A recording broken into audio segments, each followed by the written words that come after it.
صباح الخير ونهاركم زين وإن شاء الله نهاركم أسعد الأيام يا ربي. شنو أحوالكم؟ شنو أخباركم؟ إن شاء الله تكونوا بألف خير، طمنوني عليكم. أنا الحمد لله يا ربي لاباس، نحمدك ونشكرك يا ربي. تويكا جيت باش نشارك معاكم دبارتي. باهي باش نكونوا واضحين، راو اللي باش يتبع الفيديوهات من أول نهار في رمضان وانتي ماشي باش تلقى روحك معايا كي نتكلم بعد الكلمة تفهمني ونقولك كيما فضلت البارح، كيما عملنا البارح، هذاك اش قعدنا البارح، تبدأ انتي فاهم كل شيء. إذا كان ساعات هكايا تتفرج في فيديو، راني أنا هذية سلسلة كاملة متاع فيديوهات رمضان ديجا باش نعملهم في بلاي ليست وحدهم متاع بقدرة ربي متاع شهر رمضان، باش تقعد كيما السيري معناها تابعة بعضها. على هذيك ننصحكم باش تتبعوني يوم بيوم إن شاء الله بقدرة ربي. مدامنا مع بعضنا بقدرة ربي ما تراو مني كان الخير.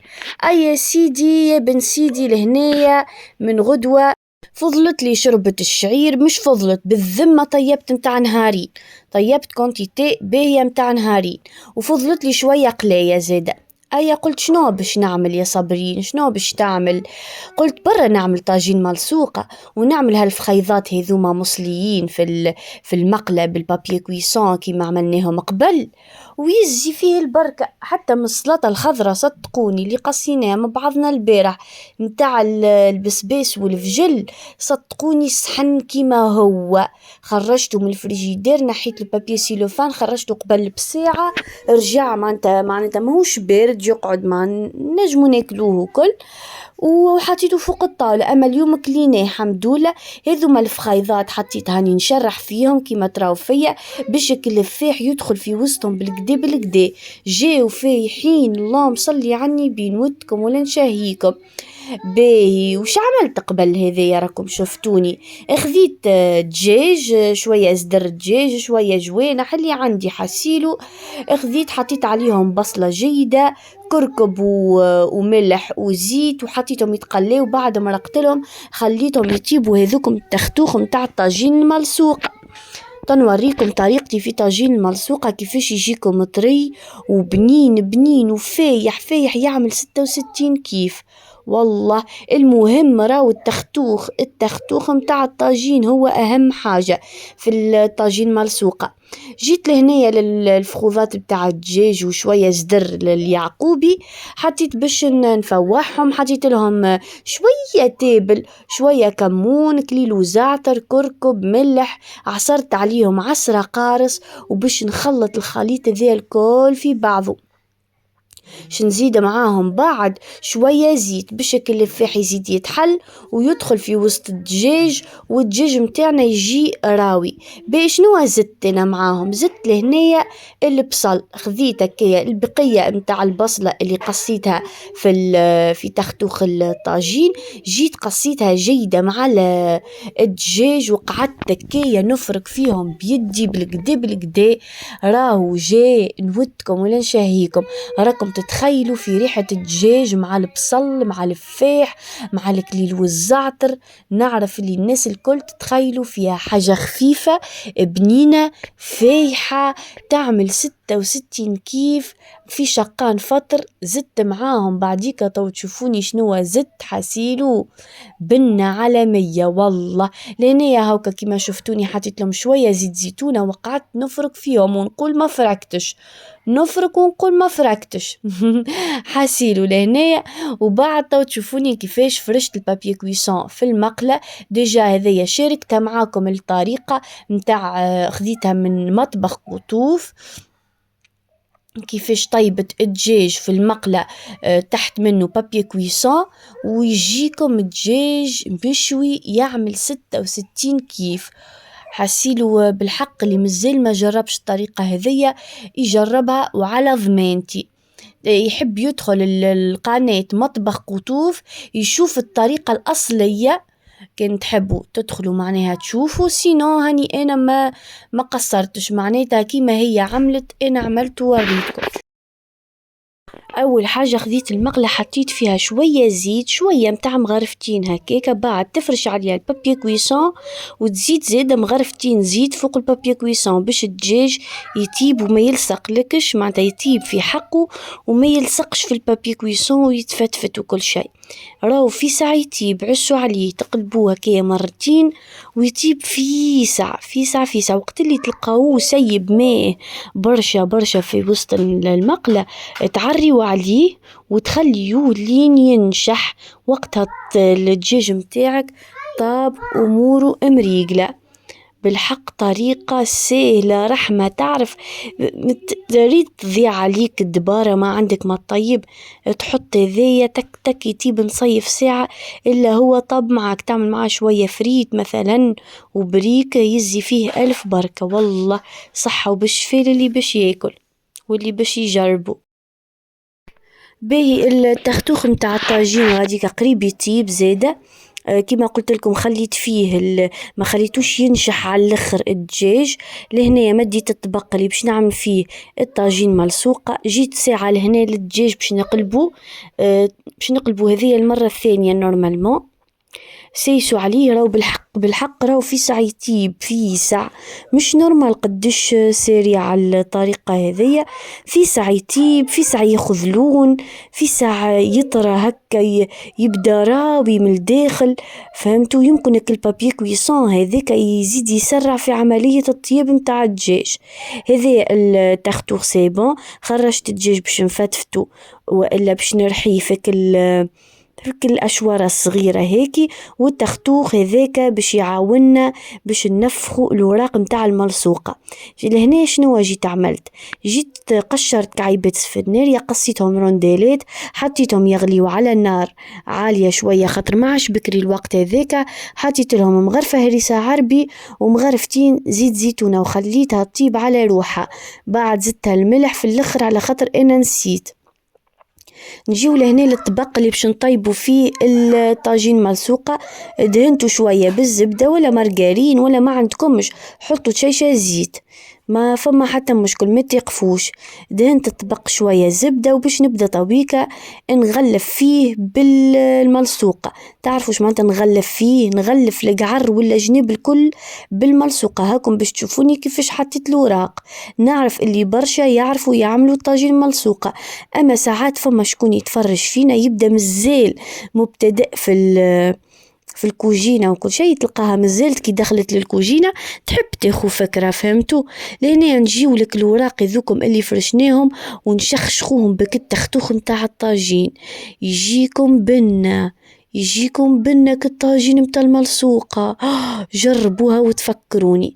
فما شكون يدهن بالزبدة وكهو ولا يدهن بالزيت ولا الحق جربته، يجيوك الوراق يابسين حطب يتقرمشوا، انت تجي تقصوا هما يتفتفتوا، الطاجين يدخل في حيط مسكين من اللي يكون منظم تغزرله، انت تجي تقصوا هو يدخل بعضه هكايا. يجيو الوراق طريين يجيو بنان، كي تبدأ تاكل بالحق بنة جوست من الفوق هاوكا. بعد شنزيدو شوية زبدة باش تجيك فيها كتقرميشة شوية، ورغم هذاك من داخلك الورقات الكلهم يبداو طريين وطايبين ما بينهم. جربوها حاسيلو الطريقة هذه كان ما تعرفوهاش. جيت للدجاج لهنا حطيت له هكيكا حبر 100 جرام جبن، انا راني طاجين ملصوقة نعملو هكا. نعرف اللي فما شكون يحط فيه العظم المصموط، فما شكون يحط فيه الزيتون والكبار، فما شكون يحط فيه شو نقول يا ربي المعدنوس، كل واحد حر. انا نعمل الطاجين ملصوقة بالطريقة هذه، دجاج جبن رابي عظام وجبن مثلثات اكاهو، ويجي بنين ومشخشخ وتضرب برج ما تتلفتش الخوه، والله العظيم بنة عالمية. حطيت لهنا العظام وحسيت اللي الخليط مازال يستحق عظام وليت زدته، ما زدتش لا ملح لا فلفل اكحل، بطبيعتي فلفل اكحل ما نستعملوش، والملح قلت جبن مالح وكل علاش باش نزيد الملح. اللي يحب يزيد شيشة فلفل أكحل يزيد، راوي يفوح الطاجين الحق متاع ربي. انا ما نجمش نزيد، سي بون. لهني الخليط متاعي خلطت للقوام اللي حاجتي بيه، ماهوش جاري برشا وماهوش زدا عاقد ناقص عظام. حطيته باش نحطو هكا نستويه قد في الطبق. نحاول الكوانات ذوكم ندخل فيهم الحشو باش يجي معناتها بعد كي تقص البرج متاع الطاجين يبدا الكل حشو، ما تبداش فيه فراغات. باش ناخذ تويكا التوابع متاع الجبن ونبدا هكايا نحط طروف يجيكم تعرفوا كي تقصوا بعد البرج يبدا فيه الجبن ما بنو كيما تعرفوا الجبن المثلث هذايا ياسر يبنن الطاجين. يعطيكم الصحة جماعة اللي كتبتوا لي الدبارة متاعكم في لي كومنتير، يعطيكم الصحة والله جبتوا لي فكرة. المقرونة ديجا المحشية قالت لي عليها أخت معانا، قالت هي عملت مقرونة، يظهرلي مقرونة ببوش عملت ديجا. انا باش نعملها ولازمني نعملها على خاطر فما شكون طلبها مني في القناة وقالي كي تعمل مقرونة بالببوش شاركها معنا بقدرة ربي. باهي يا جماعة ان شاء الله باش نهبط لكم الوصفة متاع البسبوسة، وصفة عالمية عالمية عالمية. حضروا تشيشنوات كوكو والسميد المتوسط بقدرة ربي باش نهبطها لكم. لا نعرف اليوم في الليل، لا نعرف غدوة الصباح، انا معناها المشاهدات انا والتفاعل متاعكم مع الفيديو. باهي يا جماعة بقدرة ربي، واللي يحب حاجته بيها يرجون يقول لي طو بقدرة ربي في الليل نهبطها لكم، ما عندي حتى مشكلة. انا على خاطر عبد بارك راوي يقول لي انا راني نحب على الوصفه نهبطها ما يقلقنيش، معناتها مانيش باش نمشي بالاكثريه ولا حاجه. اي واحد فيكم يستحق الوصفه اليوم في الليل تكون عندكم الوصفه، سينو بقدره ربي غدوه طهبت لكم في نفس الوقت متاع الفيديو هذا اللي هو ما بين 10 و10:30 والناس الكل تتفرج فيها. حطيت لهنايا الجبن، غطيت الطاجين بورقات متاع الملصوقه وزدت شوية زبدة كيما شفتوني من الفوق باش تحمار الورقة هذيك وتجي تقرمش شوية. مشيت لغاديك الأم كحورية، حطيت لها شوية ملح خاطر نسيت كيما قلت لكم، وحطيت لها مغرفة صغيرة ثوم، وبعد باش نقص طرف بصل جيد باش نزيد نحطه لها لأن هكا هي قريب تنشح. مديت القلاية باش نسخنها والشربة سي خاطر وقت المغرب قريب يحضر قريب يجي. وحطيت هذاك تراو فيه في الصحن هذاك الحشو متاع بريكة باش نعمل بريكة بالعظمة المحمد. لهنا الطاجين حضر، نودكم ولا نشهيكم على الريحة وعلى البنة جي طري مشخشخ ما بنو نودكم ولا نشاهيكم. أمك حورية لهنية نشحت باش نغفصها بالقدا ونحط لها البصلة، قصيت بصلة بصل الشتوي هذاك قصيته جيد بالقدا وحطيت خلطته معاها. نورمال ما تحطوا لها شيشة تابل، انا نسيت ما حطيتش رغم هذاك بنينة وفايحة مش نورمال، خاطر الهريسة العربي متاعي ياسر فايحة. على هذاك عرفتك لي واحد يستغنى على الفاحة والله. هنا باش نعبي صحن كيال شقان الفطر، زدت شخشختها بزيت زيتونة، باش نعبي صحن لشقان الفطر والباقي نحطه فيك الحكة البلار ونخليه يبرد. بعد نغطي عليه نحطه فريجيدير تصبر معاكم أكثر من 4 أيام.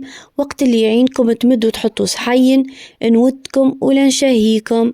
حاجة صحية بنينة وحاجة زايدة فوق الطاولة إن شاء الله يا رب نكون هكايا نعطيكم حتى في فكرة صغيرة ولا دبارة صغيرة ولا حتى هكا فكرة متاع كيما هكا سلطة أمك حورية ما فيها باس كان تاكلوها أعملوها بنينة برشا وخفيفة على المعدة. زينت لهنا شوية تن وعندك المالح اللي البارح قلت لكم نسينا ماكليناش، حطيت شوية زيتون وعندي فيه بروكلو مملح واللي تزينت بيها كيكا صحن. نودكم ولا نشاهيكم مش قولكم فيك المنظر لهنا جيت نقص الطاجين. شوفوا والله العظيم يحكي وحده، شوفوا الطراوة وشوفوا المنظر اللي فيه. نودكم ولا نشاهيكم إن شاء الله يا رب تجربوها الطريقة وتعجبكم وتشوفوا قديش يجيكم فايح وقديش يجيكم متختخ هكايا ومشخشخ بنة على 100. غديك ديجا فوق الغاز حاطة كيما قلت لكم الشوربة تغلي والقلاية، وباش نخلي كعبة بريك بالعظمة المحمد. بعد ما قلت له باش نطيبوا طاجين ملصوقة قال لي نحب بريكة، معناتها قلت له لازم منه القليان، وليت قليت له بريكة. هذه الطاولة بديت نحضر فيها كل حاجة اللي تحضر نحطها على الطاولة. هذيك السلطة أمك حورية، هذيك الطاجين بعد ما قصيته، السلطة الخضراء ديجا وريتها لكم البارح هي بيدها زدتها كي جبن ذيك وكهو. هذايا الخبز قصيناه وحضرنا الطاولة. ذيك كعبة البريك قاعدة تتقلي، القلاية غليت، الشربة غليت، والأذان أذن وقال الله أكبر. وصحة شريبتكم يا جماعة، ونتقابلوا إن شاء الله في فيديو جديد، ومرحبا بكم الناس الكل.